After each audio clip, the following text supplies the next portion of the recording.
Mr. Momming It. Last week I dwelled a bit on the importance of keeping present in whatever journey we find ourselves on. It can be so easy to get caught up in where we want to get to that we miss out on a lot along the way. That sentiment was heavily reinforced for me this past week. It's like I'm prescient or something. Quick, consult me on your next big financial investments. No? Yeah, you're right. I wouldn't trust me with that either. Anyway, on Monday, my beautiful wife came down with something that, quite frankly, kicked her butt and knocked her out for the count for the entire week. No, it wasn't COVID for those who may be concerned. I'm happy to report that she's doing much better at this point and will likely be 100% by the time this blog gets published. That was definitely not the case over the past few days, though. Even though my wife and I are pretty intentional about sharing the burden of homemaking, she's an incredibly hardworking person who is always going above and beyond to make sure we're thriving instead of just surviving. That said, when she's not able to do her part, it's very noticeable. I think anyone who has cared for a sick partner, especially if you're also parents, gets what I'm talking about. Suddenly, you're responsible for all the cooking, parenting, cleaning, parenting, laundry, parenting, pet care, parenting, etc. As an aside, I'll openly admit that I only had to juggle parenting one child amidst everything else. For all of you who are outnumbered by multiple children when your significant other is MIA, you have my utmost respect.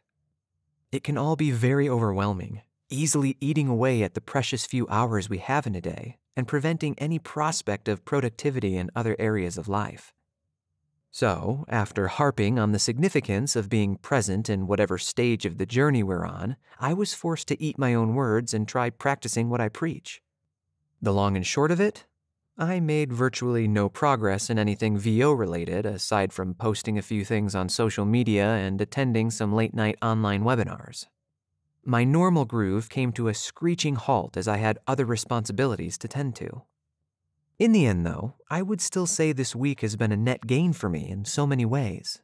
Not only did I have the opportunity to exercise the muscle of being present in the now, but I was also able to spend a lot of quality time with my daughter, give back to my wife and dote on her a bit, and grow in areas that I don't generally spend much time on. I can be a surprisingly good cook when I put my mind to it. Were there missed VO opportunities this week? Undoubtedly. We're fortunate right now, though, to not be fully reliant on my VO career for our financial well-being. Perhaps other voice talent needed those opportunities this week to bless and encourage them. There's enough work to go around, and the gigs with my name on them will come. Despite being a little stressed and overwhelmed at times, this past week was a good chance to pull off of the VO superhighway, focus on something else for a while, and do a bit of a reboot so I can come back fresh and swinging. Going forward, I'm going to continue trying to develop the balance between keeping my eye on the prize and keeping my eye on the present. Also, I'm just going to pray that my wife stays healthy. Pulling off the Mr. Mom role for a week provides a satisfying feeling of accomplishment, but I'd always rather do life together with my other half. How are you staying present in your journey? Do you have any habits that help you do so? Or is it sometimes forced upon you when life happens? Until next time, friends, keep telling stories.